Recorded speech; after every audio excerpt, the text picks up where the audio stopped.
Will, are you ready? I am. Yeah. Awesome. So, Take it away. yeah, thank you. So I'll start with a little bit of background about myself because I feel like that's kind of led me into this topic, and a lot of my interest in this. So I'm a El Paso County native. I grew up on the north side of Peyton, and one of my first jobs was working for my dad when I was 12. He had a landscape business that would go out to tree farms. We had our own property where we'd dig trees and we'd take them to new properties. And usually it was in bulk, so it was more on the conservation side of landscaping.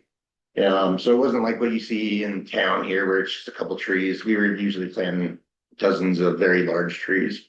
And a lot of that time was spent on a property we had in BG Basin, which is in between Peyton and Elbert, which is largely ponderosa forest. So as a kid, I spent a lot of time in this area just growing up, and I absolutely fell in love with the forest setting here in our area. And then as I became an adult, I got into the fire service. Obviously, we have a lot to do with forests here, particularly in Monument where I work. And so I was able to build on that knowledge a lot through some of our trainings with that as well, and learning a lot of this history. And then as of the last 8 or 10 years, we got into our ranch of grazing with sheep and learning how to use them as a tool to regenerate the landscapes that we're in. And we found that they ecologically function really well in the forest, and they fill in a niche that used to be here. So over the last 10, 15 years now, I've really been able to put together this really diverse knowledge set that I've been wanting to try to use now to help educate. Our fire department's starting to get into a lot more of the mitigative sorts of things because, and a lot of fire departments are getting into this because it's just so critical. There's so little mitigation that's been done that we're going to see another major fire in that region. It's just a matter of when. So this is our way of kind of getting ahead of it. And this was a presentation that I really wanted to make as a way of kind of explaining to people who aren't familiar with this area of what the forest should look like, what it used to look like, why it looks like it does now, and that way they can understand how far off they are with their properties when they go to decide to mitigate. So, okay. Oh, sorry, it skipped. Yeah, Is that the right one? yeah. Perfect. So, if you go back far enough, right, our native forests here really kind of started at the end of the last ice age. Colorado looked very different back over 10,000 years ago. The northern part of the state was largely barren tundra, and it wasn't until somewhere the Denver area or whatever that we started seeing a lot more of that forest. But for the most part, the forest we see today, the same trees were here, but they were all lower and further south, right? So all of our high elevation trees, they were probably where we are now, and maybe up a little higher. The ponderosas that usually sit up, in these higher foothill regions were largely a plains tree in the southeast. And then all of our really warm-loving tree species, like the pinions and junipers, were pretty much completely out of the state. They were down further in New Mexico and Mexico and all that. So we'll go to the next one. And then right around the end of the ice age to over about 4,000 years, we saw our forest change drastically. And about 6,000 years ago, kind of depends on where in the state you're at, what that number actually looks like. But give or take a few hundred years, it was about 6,000 years ago, our forests kind of stabilized into something we're way more familiar with, where we had the elevations where trees settled, very similar to what we had today. The biggest difference in the last few thousand years, that's probably something that would have had some impact on this, is we used to have a lot more glacial regions in the state, and those have been obviously gone for quite a while now. But those, it took a lot longer to recede than the rest of the state itself. And just to go over some of our tree species here, obviously we have, ponderosa is our biggest tree, like visibly. Obviously that's mostly black forest and a lot of the foothills here. Douglas fir is usually what we see kind of going up, into the higher elevations a little bit, but there's a lot of it that's moved down as well in the last 100 years or so. And then as you get further south, we see a lot of the pinyon pine and juniper. One tree species I actually failed to put in here, and I'm gonna change this later on, is one that we don't typically think of a tree is a gambelow. Typically we think of it as like a brush, right? But I've had the fortune of seeing a few stands here and there where they actually grow if they're in ideal conditions to having a trunk about 12 inches thick, and they'll be up to 30, 40 feet tall. So if under the right conditions, they are a tree and they're extremely fire resistant, unlike the small brushy stuff that we're most familiar with on the mountainside and all that today. Okay. So if you went back in time before European American settlers started moving into this region, right? Our forests looked very different in the way they function, the way they just looked in general. If you look through a lot of the settler accounts, and it doesn't matter really where in the state you were, they all said pretty much the same thing, which is our forests were park-like, right? They were spread out trees in way lower densities than anything we see today. And the best way I can describe it is our forests, with the exception of the steepest areas on the mountains, most of our forests that are in these foothill regions were a mosaic of densities, right? You might have some that are a little thicker. You might have some areas that were very thin. You'd have a lot of meadow spaces between all of that as well. And we didn't see these just full canopies that we do today. That is a very new thing. And the reason for that was because most people are pretty well aware of the fire history this region had, right? We had lots of really low intensity, frequent fires that helped clean up the forest. And I'll go into the changes on how that's impacted in a later slide. But the other one, and people don't really think about this as much, is we used to have massive herds of animals that migrated through this region, right? We're pretty well, or the bison are pretty well known on, the sizes they were in upwards of the millions, but they typically stayed out in the plains a little more. They're not really a tree-loving species unless they're kind of forced to be, like we see in Yellowstone today. So our biggest ones were elk and deer, and the herd sizes they used to see on those were tens of thousands of deer in a single herd, and the elk herds were even bigger. They estimated, I've seen numbers anywhere from 250,000 to 1 million head. So most likely there was about 500,000 at any given point, just migrating all the way from Montana down to New Mexico and back every year. And they love these treed ecosystems. They probably had some, movement into the mountains, but for the large part, they were a plains animal, and they liked staying down here in the lower lands. And they had a massive impact on how the forests functioned as well, because they'd come in, they'd trample anything that was on the ground. They would eat anything and everything with that number of animals, including little baby trees. They'd knock branches off of trees if the fire hadn't already done that. And then when they moved on, they'd obviously deposited a tremendous amount of fertility as well. And then there'd be a rest period after that where everything could recover. And that cycle is, if you look on the plains and in our forest ecosystems, that's how our soils were built over eons, right? Deer had a similar but smaller migratory path. They think that it was more like maybe a few hundred miles each year instead of the 1,000+ miles. But they still had a very similar impact as well, and they'd get into a lot of the areas that the elk wouldn't as well, like getting up into these mountain valleys and all that.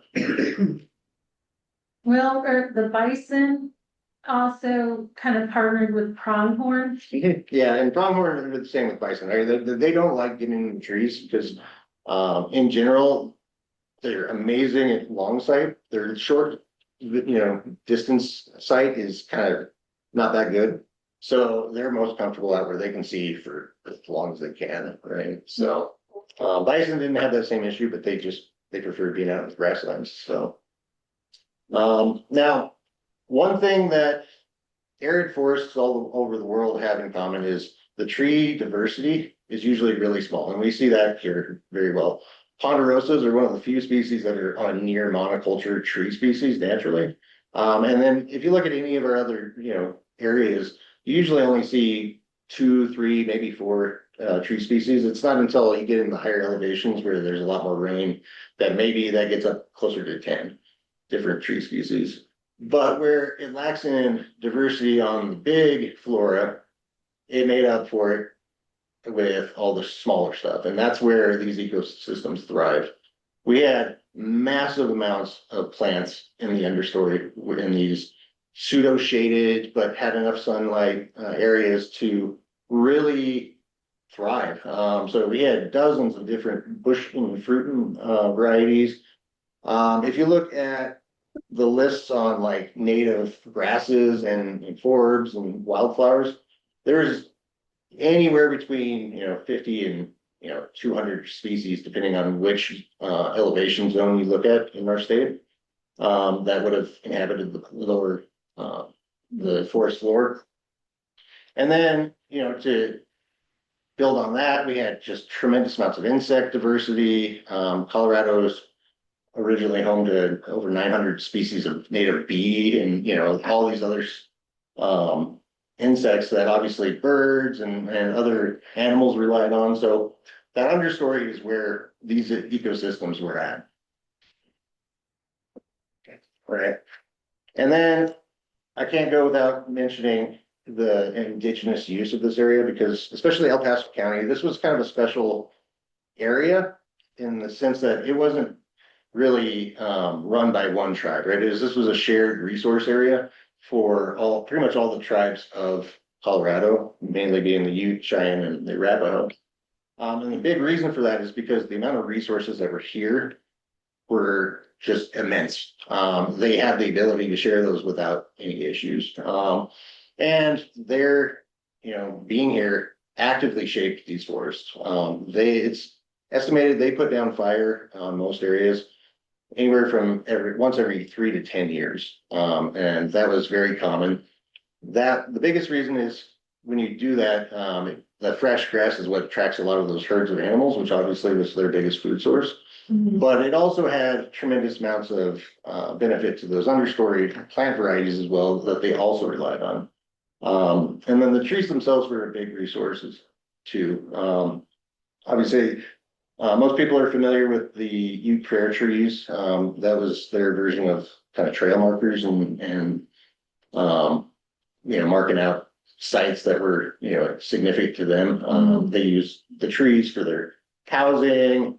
One of the things I found cool, and this was largely a Ponderosa thing, is they used the pitch for glue, but that was actually a major trade resource with the Plains Indians, because once you got out away from the mountains, the tree resources were very scarce. So what they would do is they would spend time harvesting baskets and baskets of this, and when they migrated back out into the plains, they bring that with them as a trade resource with other tribes out there. And then they used them obviously for food with the pine nuts. The needle tips were really big for teas and stuff.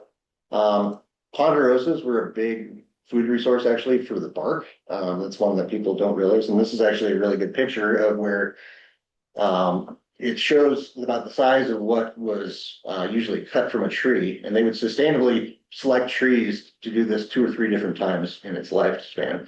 And they could boil that and use it as a food source because of the sugars in that bark. You can also use the bark on like aspens for medicine because it's got a chemical compound that's really similar to aspirin. And they knew that, they used that as a pain medicine essentially. So acid. Yeah, exactly. And then juniper wood was really important for ceremonial use, as well as that's one of the best woods they had for candles and whatnot because of how dense it is and the fact that it was resistant to rot. So, and then this is where I get really excited because property we have in Bijou Basin has a ton of chokecherries. And so I spent a lot of time as a kid harvesting these, and my mom used to make jellies, but I found out a few years ago that also that this was one of their biggest food resources outside of the animals. Especially along the Palmer Divide and the foothills through Garden of the Gods and stuff. They used to plant these everywhere. Anywhere they went, they planted them, and if they could survive, they would have them. And usually they are ready to harvest in August, so that would have been a big time for a lot of these tribes to come here. And my assumption, I haven't been able to find anything specific to what the settlers found on them, but I'm guessing that it would have looked like a berry farm in a lot of places. Just this stuff was everywhere. And it's because that was their major foods or major fruit for making pemmican. They used these for teas, and they were really easy to dry out so they could last a long time going into the winter.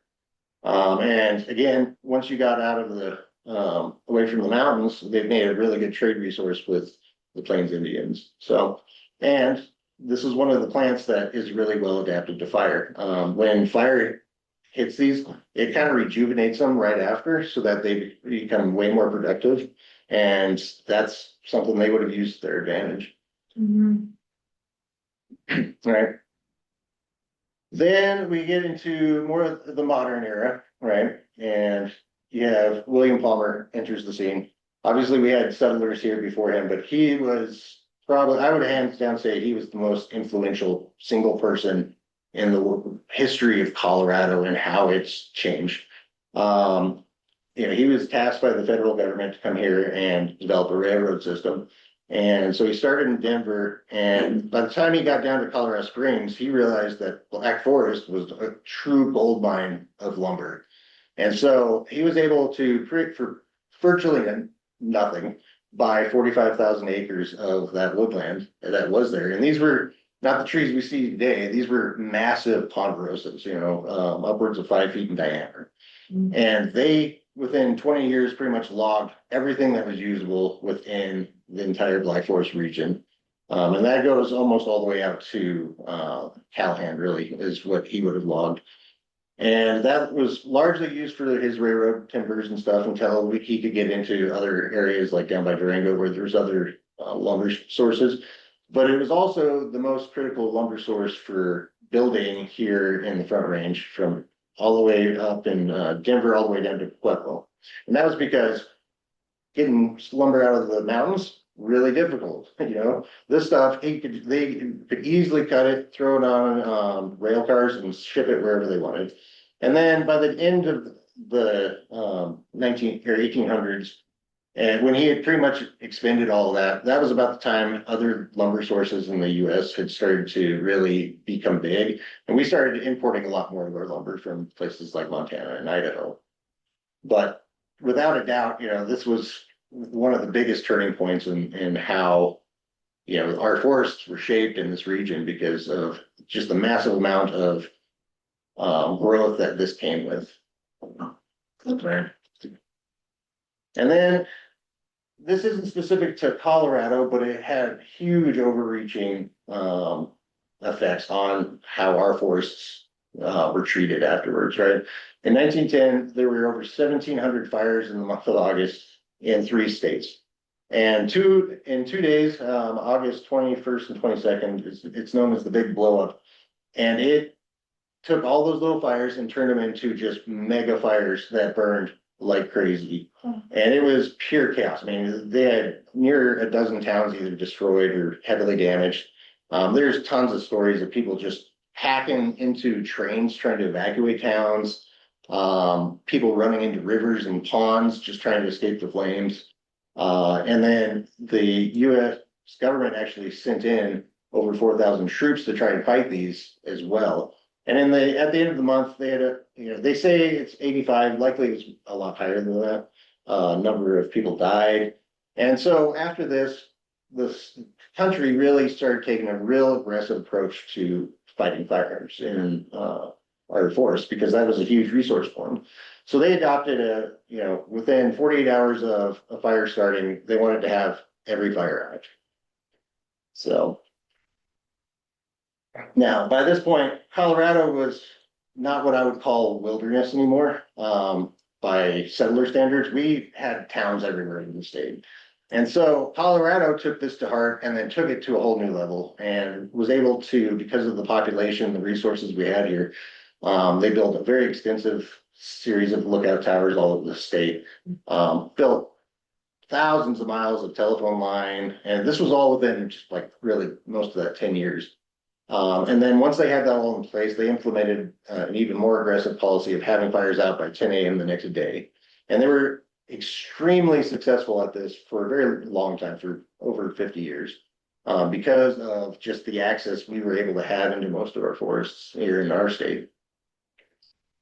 But the downside to that is fire removes a lot of our waste, right, in the forest. So the forest grew back like a thicket, like this. This is what we call a dog hair thicket in the fire service, and it is one of the most unhealthy conditions a forest can have, and we have this all over. And so we saw those tree densities go from that 20 to 40 trees per acre to 200 to over 1,000 in a lot of places. We've mitigated one property that had closer to 1,500 trees per acre. So some of these areas are just immensely overgrown, and there's no sunlight that gets down to the bottom. So you lose that entire diverse understory. And this is why when you go into a lot of forest areas, you just see pine needles. That's all you see. And the pine needles themselves aren't doing the stifling. It's just the lack of sunlight from the trees. We've lost a lot of our grandparent trees, those big ones, not just from logging, but also just the inability for these trees to grow big. When they're having that many other trees near them, they're out competing each other. And then we see this on a water cycles impact as well, because that number of trees ends up pulling so much water out of the ground that we see a lot of these little drainages that used to flow, they actually start drying out. And those water cycles no longer function the way they did. So, right, and this is why starting in the 80s, we started seeing a big uptake in these big mega fires. And this isn't Colorado specific. This is all over the West. Anywhere it's dry. It's, while a lot of people love pointing out climate change to it, that may have a side impact on it. This is almost entirely a fuel load problem. We like to joke in the fire service that the biggest cause of these fires was Smokey the Bear, because we didn't let fire do what it was supposed to do for so long. In addition to the fact that we had driven out all the herds of animals to near extinction in most cases, And so those factors that functioned in the forest to clean it up were completely eliminated. And then we were like, oh, more trees, that's always better. And it turns out, no, it's not. And so that's why we see these dominating crown fires today that you can't fight, you just can't do anything with them. And they are, catastrophic. I call it nature hitting the reset button, because things have gotten out of whack. And that's exactly what it is. There's a full reset, down to the dirt. And then, that's nature trying to hope that it'll attract those animals back in, and, some of those low intensity ground fires will help thin things out. But again, we don't have those factors in place even for these burn scar areas. That's why you see places like Hayman looking really thick and crazy again after 20 years or so. And in addition to fire, obviously we've heard of a lot of the uptake in diseases that are killing large areas of our forest. Bark beetles are the biggest one, but there's over 24 different pest beetles that either go after the bark, or we've had a lot of issues here in the Front Range with defoliating caterpillars, particularly with Douglas firs. We also see a lot of disease issues, largely these fungal diseases like rust and blight in different tree species. And then this is a big one in ponderosa and lodgepole forests, but the mistletoe problem is becoming really big, where they have areas that hundreds of acres that are near 100% mistletoe infested, and it's a parasitic plant that slowly kills the tree. So instead of these trees living to be hundreds and hundreds of years, they usually can't live more than a few decades past the point where the trunk is infected with mistletoe. And so that's a kind of a slow moving disaster we have going on all over right now. But you know, I'm the forever optimist, right? And this is a big reason why we've started getting into fire mitigation as well on a farm side, with some of our, um, landowners that we work with. And so, you can restore it back to where it's at, right? And these are just the essential things. A lot of this is firewise stuff, if you're familiar with that. But thinning out the trees so that you have an open canopy again in a lot of spaces, and removing those lower limbs and ladder fuels, and really just trying to bring back the ability for that understory to be a diverse polyculture plants again, because that's what our forests need. That's what all of our wildlife needs. That's what the water cycles depend on. And if we can start reversing this overpopulation of our forests and getting them back to a healthy state, this solves every single issue on the last two slides. I mean, it solves the mega fires because there's no fuel to continue these canopy fires. It removes, it puts enough space between these trees so that pests aren't usually an issue and mistletoe spread. And then when you start bringing in more wildlife, obviously those birds and stuff that prey on insects start helping to control those pests a lot more as well. And then this is a big thing that a lot of people don't think about. When you mitigate a forest, right? There's a long-term commitment to that, right? It's not a one and done thing. And fortunately here, our state's getting better in the last 10, 15 years about being able to do this on public lands. We're kind of helping with that in some of these areas where prescribed fire isn't really popular, because that works really well in these open areas up in mountains and where there's not a lot of people living. But like 3 years ago, they did prescribed burns outside a monument, and they went really well, but they went over really poorly with everyone living over. Like people don't like having fire coming up to their backyard. So prescribed grazing with livestock kind of fills in that niche that animals once had that can't now, with the way we manage and own property. And so we bring them in, especially into areas that fire isn't really good to publicly to use.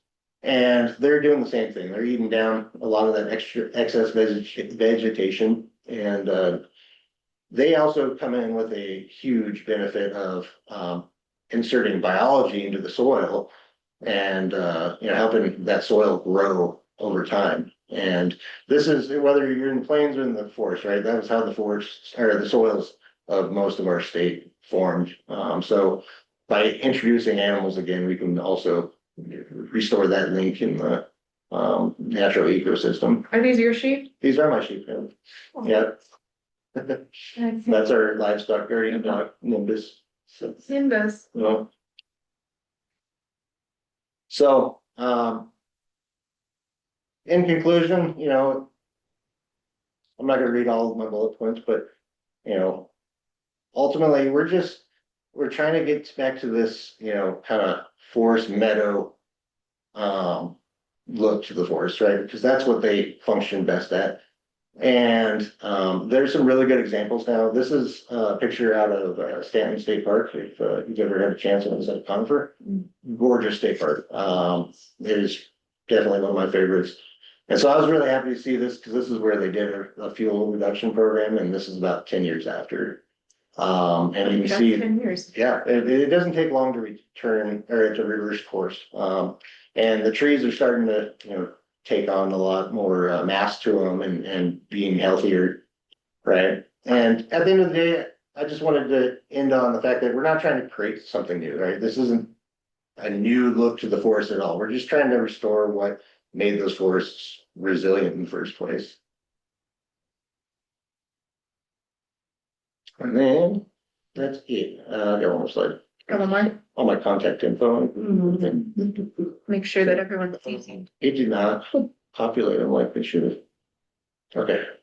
Sorry, this is my first time doing this presentation, so I'm finding all the little kinks that show up when. And we can put your Great. info in the minutes Thank too. you. Yeah. So, excellent. yeah. We have time That- for questions. That was fantastic. Yeah, questions, folks? There was a I'm lot not- of information, and there was I know Alan had posted in the chat if this will be shared digitally. You can let us know, Will, if you want to share that with the meeting. You don't have to tell us right now. But questions, folks. I see Saul's got a hand up. Oh, and I'm sorry, you guys. Oh, real quick. So for the first time giving the presentation, that was fabulous. I was hanging on your every word, screen capturing, because I love the way you've presented your slides graphically and just with enough data.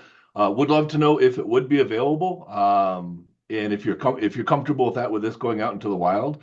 I know that our staff would love to learn more about this. And so you were saying that the monoculture of ponderosas was predominantly up and down the Front Range, and so, but now you're saying get back to a polyculture. So, yeah. Like I said, the tree species themselves were in your monoculture, right? And that was a normal thing, right?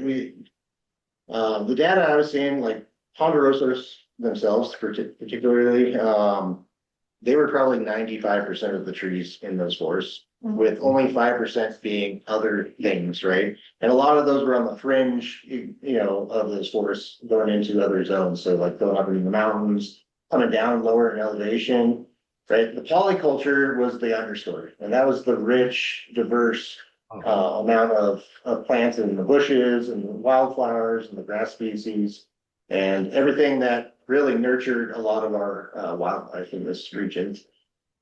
So. Okay. So it's kind of we think of the forest as just the trees, and that wasn't our forest at all, right? Our forests were the trees and the understory. It's hard to see nowadays in a lot of places. Fortunately, we do have some great examples. I mean, one of my favorites is Garden of the Gods. It's got an amazing diversity in there as far as an area that's really been kind of left alone and not had a lot of these factors in. Obviously, it's had the deer and the bighorn and whatnot in there, but we haven't let fire function in there pretty much in the whole history of it being a park. So, and it's a surprisingly diverse amount of understory in there. And there's other places along the Front Range as well that are good examples of that. Okay. Thank you. We had a question in the room with Will. Well, that's me. This is Ann. I just echo what Alan said. That was really, really good. I live in foothills here where Gamble Oak is just taken over. And I'm right on the edge of the Stratton open space, which is, a place that's been mitigated pretty heavily in the last year, which I'm super happy about. I'm wondering, as the city and the state are spending a fair amount of money to mitigate these, kind of foothill areas, is there any support for grazing? Is that something that is being considered as a mitigation tool? So here in Colorado, it's still kind of catching on a little bit, but it's in the early phases of it. You see other states that have been doing this for a long time. California. Northern California. Yeah, California's been using animals for a while. We heard of the goats though. So sheep are similar. They're not as hard on plants as goats are. They eat most of the same things. You can use cattle as well. There's a lot of places that I've seen projects where they bring cattle into these brushy areas and they act like bulldozers. They use them as almost like a fire break making mechanism. And so they go through and they'll spray this molasses mix on anything they want, trampled or grazed, and the cows will go in there and just decimate it. And then that allows them to basically get in there a lot easier without having to rely on heavy machinery. So if it's areas that are hard to get into or it's really expensive, it ends up being a lot cheaper in a lot of cases. And then even on the wildfire side, I know they said the bird outside of Monument cost them about $1,500 an acre to do. I suspect it was higher at the end of the day. And you can bring in animals for a fraction of that price to maintain that understory in a very similar way. And so you can do that more often in a lot of places than you can do fire, and especially when budgets are tight and stuff. But the state especially has not fully committed on using animals on a large scale yet. There's some governments, especially you get up around like Boulder and stuff, that's a lot more common up there. I'm hoping that we start seeing the local municipalities or county. I'd love to see more of this happening. Whether it's me or somebody else doing it, because it's such an amazing way to, help improve the environment, and it helps on the farming side, a big issue of this land access that a lot of people are having getting into agriculture because of the land prices and all that. Yeah, that's a good dovetail into our chat question. I see the hands that are raised in Zoom as well. But this dovetails really well into Mary Barber's question on the chat, wondering if our Pikes Peak region, Ponderosa are struggling with bark beetles, and what about funding to implement all of the resiliency initiatives? So I know you started talking about the funding a little bit, but. Yeah, and so there's definitely outbreaks all throughout Black Forest. That's where I'm most familiar, because that's where I'm at.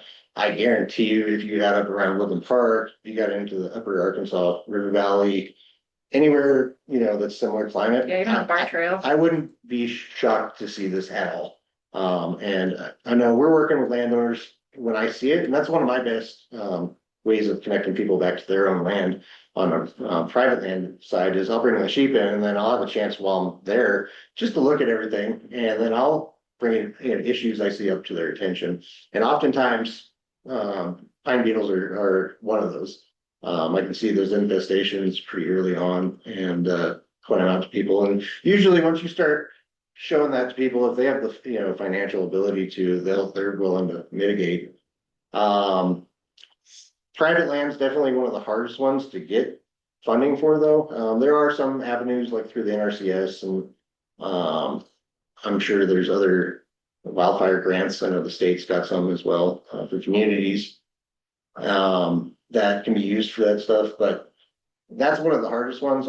Public lands usually, and once you get into the conservation spaces, they can have a lot more access to grants and federal funding than usual regular citizens do. So and that's one of the challenges that we have here in El Paso County, especially, is how much of our land is privately owned. So it's going to be a long time before it gets fixed and whatnot, but I think everyone kind of chipping away at it slowly gets us in the right direction. And that is heartening to hear that once those initiatives are implemented, it's relatively effective and quick. Yeah, well, and like I said, fire departments, I think this is, it's funny with the fire department history. It used to just be house fires and then wildland fires. And then urban fire departments got into the medical side, right? And now we're evolving again and getting into resource management as far as community safety initiatives as well. And so I think you're going to start seeing a lot of fire departments taking more part of mitigation efforts as well, especially in these shared spaces with towns and government entities like county. Awesome. Yeah, so I see your hand up.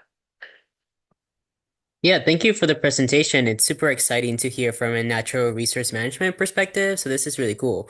I was just wondering, on top of the tree mitigation that you're doing, if there is some like seed dropping that's going on for the understory to develop more native species, or if it has been seen from previous cases that the understory just redevelops naturally.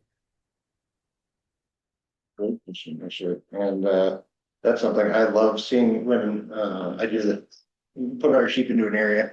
I'll give a good example of this actually to kind of answer this.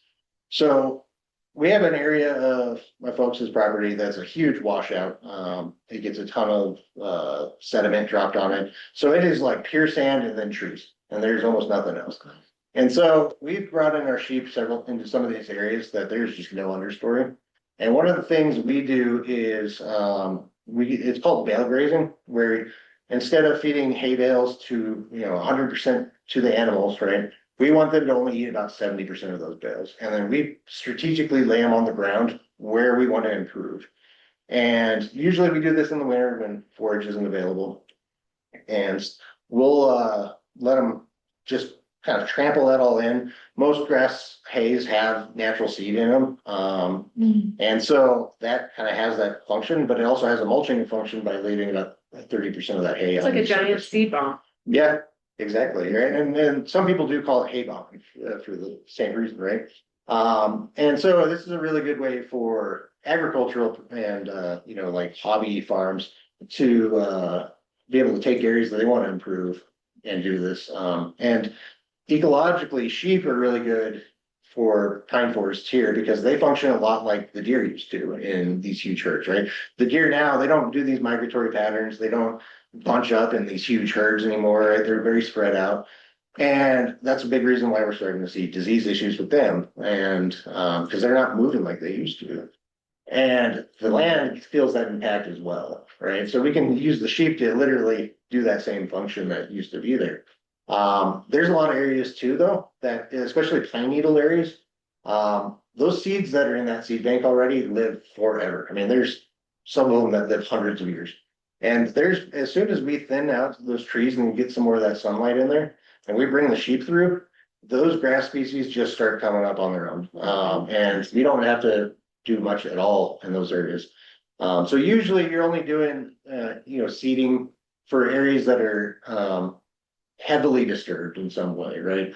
Now, if a wildfire came through, decimated the soil, that's a great example of the time you want to do that. Post, land operations of heavy machinery, that's going to disturb the soil in a way that you probably don't want to reseed that. Otherwise, you're going to see a lot of our weed varieties that are considered generally non-native, and you start seeing issues with those.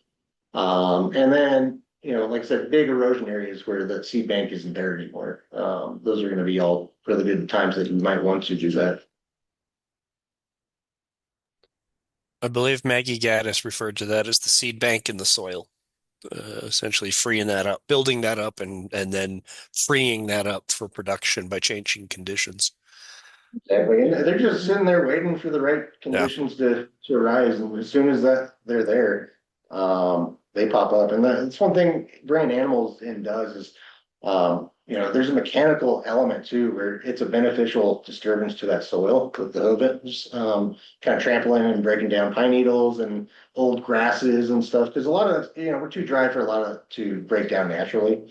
So that was an important function of our ecosystem for breaking that stuff down. And as soon as that happens, those seeds get the moisture, especially I've noticed this a lot in the pine forest where you get that heavy duff, and then there's a fungal component that inhibits that water just come through those pine needles, right? You'll get a mat that's just super thick and it's hydrophobic as heck.